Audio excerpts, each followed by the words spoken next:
Bonsoir, bonsoir, mes chers compatriotes. Lelo la voix de Kivu toye na message otozo benga bye bye l'ancien Congo. Tolobi le soso bye bye nos chers compatriotes de l'Ouest. Bye bye nos chers compatriotes du Sud de la République démocratique du Congo. Et bye bye nos chers compatriotes de l'Équateur. Félix a celui-ci missionnaire. On va tout baluka depuis des années et des années, va perdre va budget, va perdre va militaire. Mais Félix a outi ko pesa bango yango na pété. Na lobby encore bye bye, mes chers compatriotes, mes chers frères. On était un Congo uni. On disait que nous serons indivisibles, mais Chilombo a outi ko kabola biso déjà. Donc biso pour le moment na est awe ya mboka na est ya mboka toza na kati ya wenze toza kutu na kati ya wenze te mais pateki déjà biso tokei déjà tokomi bato ya mboka mosusu parce que makambo tozo komona lelo eza makambo aucun congolais akoki ko comprendre yango te soki aza patriote te soki aza moto akanisaka te nazonga nanu vraiment mes chers compatriotes. Congo ezwana président Yuma ou bien idiot comme Félix te. Félix aza liboso kozala idiot ou bien Yuma. Oto le bana swali bombafu. Donc Congo ezwaka nani président bongo te et puis nazu opportunité oyo ya kosenga pardon même papa Kabila parce que nous avons insulté Kabila na bajar nyoso. Mais makambo oto zo mona to mona ngote na période ya Kabila police ya mboka mosusu e ya kokota na kati ya mboka et puis balobi police mais baza ba militaire o balatisi bango teni ba militaire ya Rwanda balatisi bango teni la police ya Rwanda ke bango ba ya kokota na kati ya mboka. Mes chers compatriotes, tango bozo mona ba image o tozo tela bi na video oyo ya police ya Congo ndenge balataka bazo lata mabe ceux qui bokena ba émission nga ya mois de septembre bokuta tovanda ko so na police moko angbeba polisi yango tovanda kosola na bango pona bazozanga même teni bazozanga même sapato mais le soi-disant autorité à Congo bazoko se permettre que na ba télé koloba que non ils ont fait entrer les Rwandais pour donc nako sala que sécurité ezala bien botiki ko équiper police na bino bango moko bino moko boké ko zo ya Rwanda mutu oyo Abouma Blisso, vraiment, monsieur le président de la République, monsieur Tshisekedi, qui était notre président de la République auparavant, mais pour le moment, il n'est plus, parce que tout ça déjà vendu. Monsieur Félix, vous êtes très malheureux. Et je pense que vous êtes là, il y a Congo.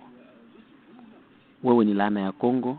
Et ceux qui, maman, na yo yebaka, nzemi na yo lingalongo lango po, vous êtes comme Jida ya Congo, oyo. Vous êtes Jida ya Congo. Parce que mes chers compatriotes, mes chers frères et sœurs, tous nos parlements ya bayu matenet oyo, surtout président ya parlement oyo de tikana na benga délinquant donc monsieur Mbosso. Parlement eza wana pona fanatisme. Au moins wapi président de la République à côté sa armée na la police mboka mosusu mais ba parlement même kozanga soni bazoli kala ba télévision ko lobaki non ba yebi akoroté o basinyaki personne a yebi akoroté. Félix abana makambo tango na bandeli tango akendaka na Rwanda ba Rwanda o mabiso to est mingi awa mais ya kenda ko lobaki non eza Rwanda te tobanda ko mabana biso na biso. Bon, je pense que peut-être mwana ya na ye to mwana ya tante na ya kufate na bitumba oyo yango azosala makambo oyo parce que tout ko comprendre tout le bagake kolobaki oza colonie za tribalisme te mais Félix a outi ko prouver a outi ko teka biso na mboka na biso ya Congo ba Congolais to bunda mingi ensemble. Je sais que tous allaki toujours ensemble. Armée Rwanda ekoti lelo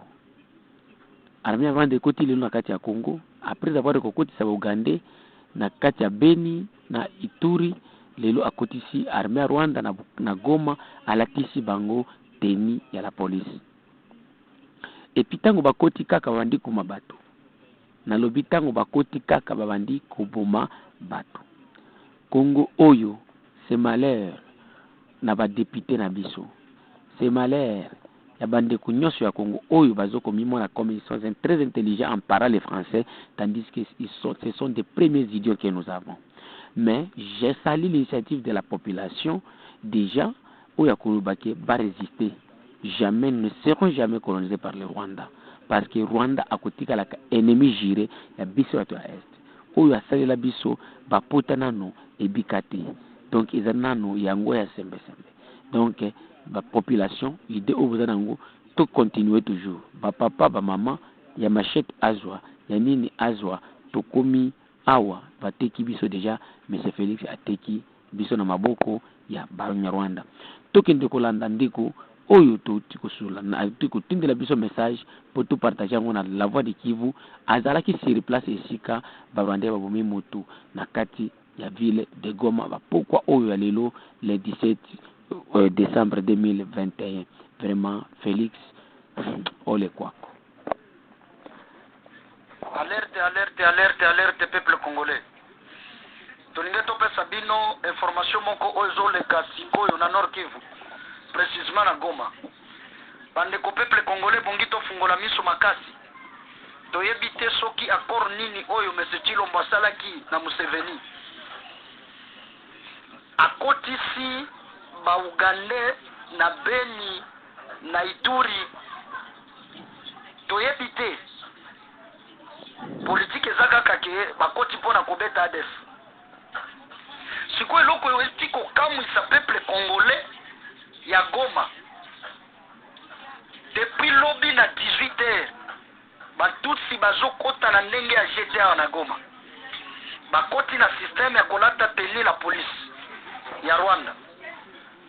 Metango bakoti koto balati teni ya la police ya Congo. Bande kongulu pa ya bantuti bazokota na Goma na ndenge ya GT. Balobi ke eza bakoro basala ki pete baya kosala sécurité na Goma. Siko eloko ya kokamwa lelo soki na ba 18h30 soki ba 18h45. Bazokota kaka boye basivile bazaki kotelema na balabala komona kaka bongo ngulu pa bantuti bazokota babandi komitune kilenge nini bato bayeli susu biso na mboka. Bandeko batusi wana kobeta bato masasi ya buporta na 18h bato bazoleka babeti 2 personnes masasi.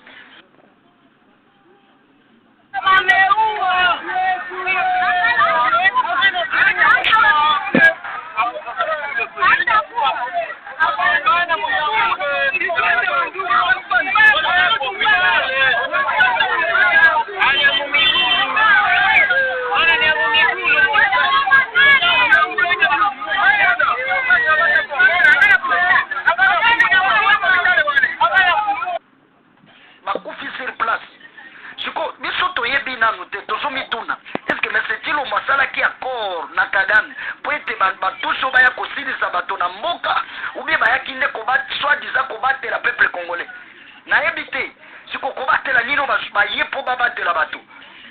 Pendant 20 ans tofanda na bango batikala kobatela peuple congolais te. Nde bakoya kobatela peuple congolais na bakoro ya nani ya Tshisekedi.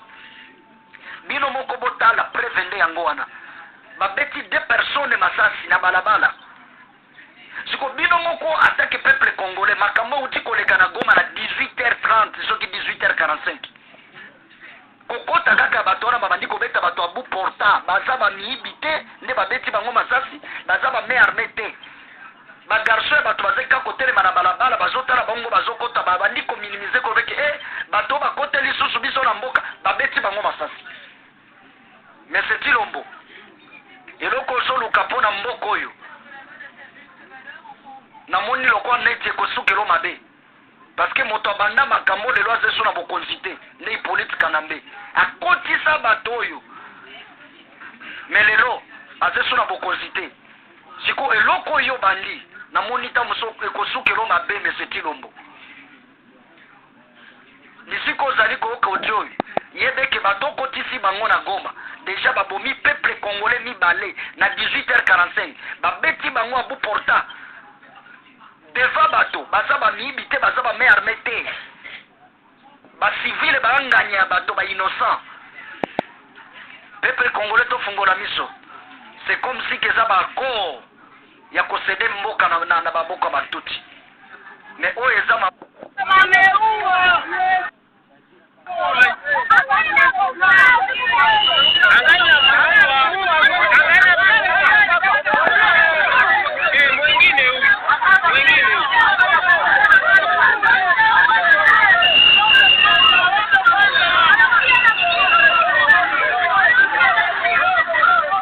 je pense que déjà la manière population que le bas qui angana pumua oyo bazabatu oyo barande ba uti ko beta masasi o barande oyo Félix ya kotisi pona ko yako exterminer bien ba congolais na ko yako kabula mbuka. Mes chers frères, mes chers compatriotes, mboka eko ekei mboka ekei chilo monde aye ko kabula mbuka. Tout vraiment je peux dire que l'IDPS ekosa bato et finga kabila na bakombo nyoso zokande parti ya Rwanda ya bien na Congo ezande IDPS ezalaki parti moko oyo ba utiliza ce qui tozongeli na histoire ya IDPS. Mes chers compatriotes, parti oyo ezalaka na ba traître ya Congo oyo etekaka Congo toujours ezaka IDPS. Ce qui Laurent Désiré Banyarwanda oyo bamima Laurent Désiré bakota baresira kozwa Congo kolongola Mobutu ezalaki pona IDPS. Discours ya Tshisekedi aller dans les archives beaucoup nani déclaration naye oyo alobaka yango pesa Afdel Force pour écouter na kati ya Congo.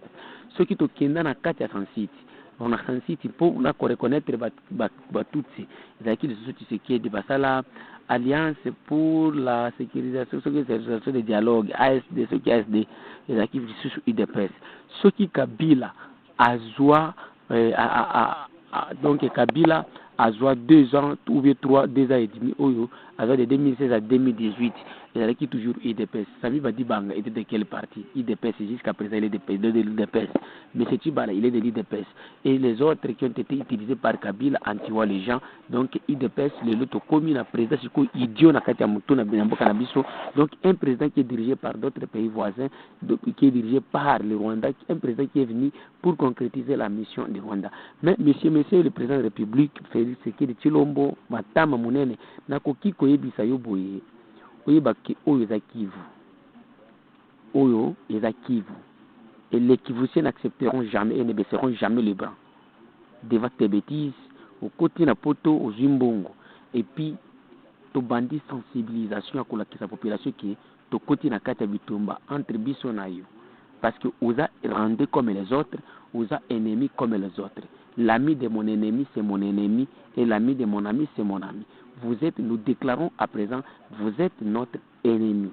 Ennemi numéro 1. Wandugu zangu watoto wa Kivu wanafuata Tshisekedi ni adui number 1 wa Kongo. Na tuko tunaenda kufanya maemission mu lugha ya Kiswahili kama vitu tulianza tayari kutuma maaudio mu lugha za Kiswahili kwa sababu ya kuonesha watu gisi gani Tshisekedi ni adui wa sisi wetu sisi watu wa mashariki ya nchi ya Ituri, Kivu yote na hata Katanga.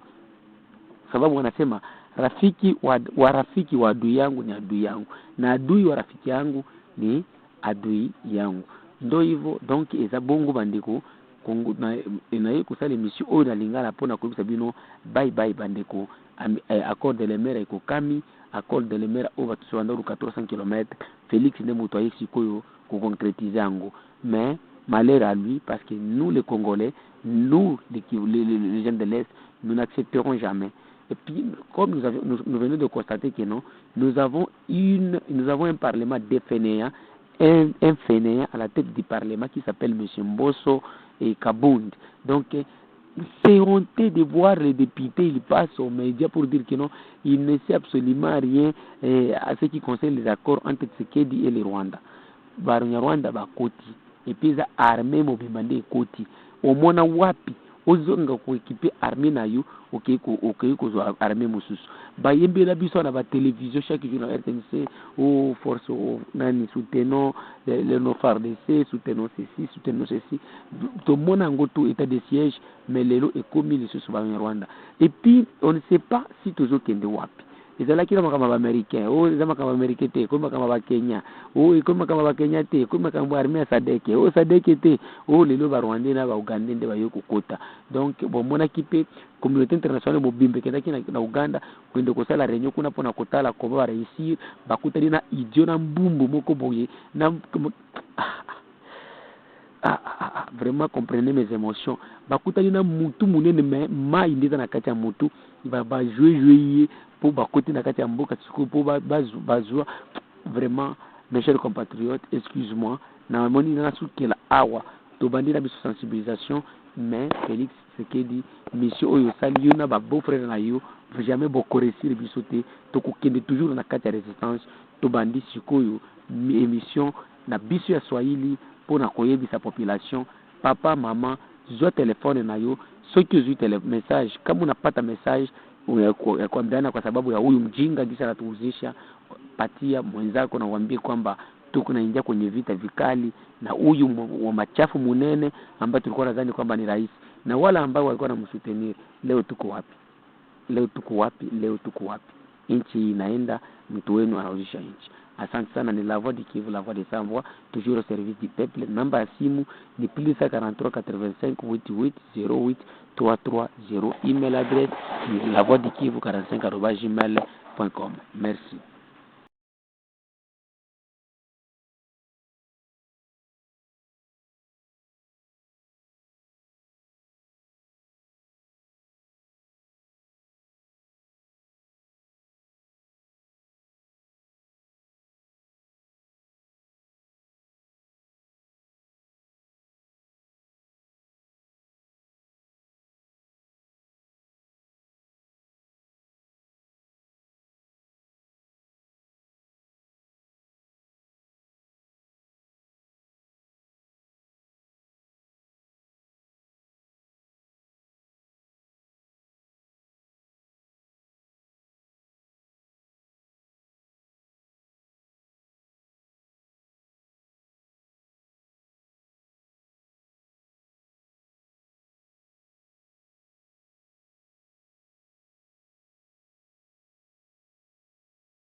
Na lobila kibino na bi Félix akoya kufungola bino miso.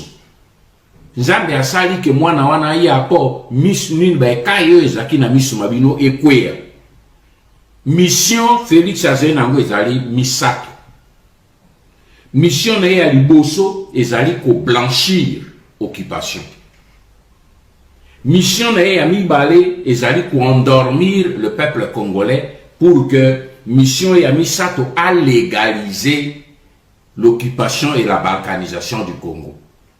Bobo Sanate retenu 3 missions wana soki to stopper attente lobby bokomi rappeler que honoré ngana ebisaka kazena 3 missions yango ya accomplir. So wana baleki na ngai bozongo ezali preuve ya makambo na uti koyebisa bino que Félix azali porte-parole ya Kagame. Discours ya zolobela bino discours ya batusi rwandais. Exactement ce que Kagame dit. Vous voyez que tant on a yoki discours ya mwana wana devant bino na Londres. Bisoko kangi miso au kanisa que c'est Kagame qui parle. Parce que c'est la thèse ya Kagame. Qu'on renier balkanisation, qu'on renier occupation, donc qu'on renier implication ya Rwanda, tout. Mais c'est la mission. Oyo Félix a joué pour aller à Kolali Sabino ba Congolais pongi yango wana soki alobi ke agression ezali extérieure et agression ezali intérieure, cela veut dire que le Rwanda n'est pas impliqué. Message à l'ini kopesa na monde entier que le Rwanda n'est pas impliqué dans cette affaire qui se passe au Congo. Botika Rwanda tranquille. Ça c'est la défense du Rwanda. Et là que vous comprendre que Félix a juste ça la yango wana. Azé pour défendre baïba que Rwanda. Alors ce qui défense d'une cause externe, c'est ce qui est interne. Si la cause est interne, la responsabilité est intérieure. Et si la responsabilité est intérieure, c'est la responsabilité du gouvernement. Qui dit gouvernement dit Chilombo. Donc c'est sa responsabilité. Alors que l'ONU a reconnaître que bapaya bazeli banda ba terroriste ba yeli banda ba uti na Uganda ba uti na Ethiopie ba koti na kati ya mboka. ONU, rapport ya ONU et reconnaître yango, ba ONG ba reconnaître yango, ba population locale ba reconnaître yango, ba église catholique pe église du Christ au Congo na est bango banso ba reconnaître yango, sauf le chef de l'État a joué un rapport na pas yanan, parce que même l'armée n'a pas reconnaître que l'agression est Libanda. Donc il y a un rapport à Lopé Sabino a joué un pas yanan na Kigali. Voilà la réalité. Pour ceux qui au moins ont joué un rapport à l'intérieur du pays, mais les acquis autre chose. Qu'est-ce qu'il dit des 2 millions il y a des Congolais qui ont chassé Bango na bandako na bango ba koto zamba. Et chasser Bango bandeko na bango ba Congolais, ba pour chasser Bango. Mais tout le monde sait, sauf Félix Tshisekedi, que les 2 millions ont été chassés par l'armée rwandaise et va remplacer Bango par les populations en provenance du Rwanda. Le monde entier sait, sauf votre chef d'État. Mais c'est grave. Un chef coutumier congolais, ba bomi Bango et belé va remplacer Bango na ba bami rwandais. Ou à cause interne. Ce n'est pas croyable. Occupation yabater oyoboye salemi. Ils allaient occupés par les Congolais ou par les étrangers. Donc comment ni makambona lobila kibino nabi Félix akoya kofungola bino miso. Nzambe asali ke mwana wana ya po miso nini ba kayo ezaki na miso mabino ekwea. Mission Félix Azenango ezali misato. Mission na liboso ezali ko blanchir occupation. Mission na mibale ezali ko endormir le peuple congolais pour que mission ya misato a légaliser l'occupation et la balkanisation du Congo. Bobo sanate retenu 3 missions wana soki to stopper à tenter lobby beaucoup mi rappeler que honoré manda ebisaka kazena 3 missions yango ya accomplir yango. Nous devons stopper ce garçon. C'est notre fils, c'est notre frère, nous devons le stopper.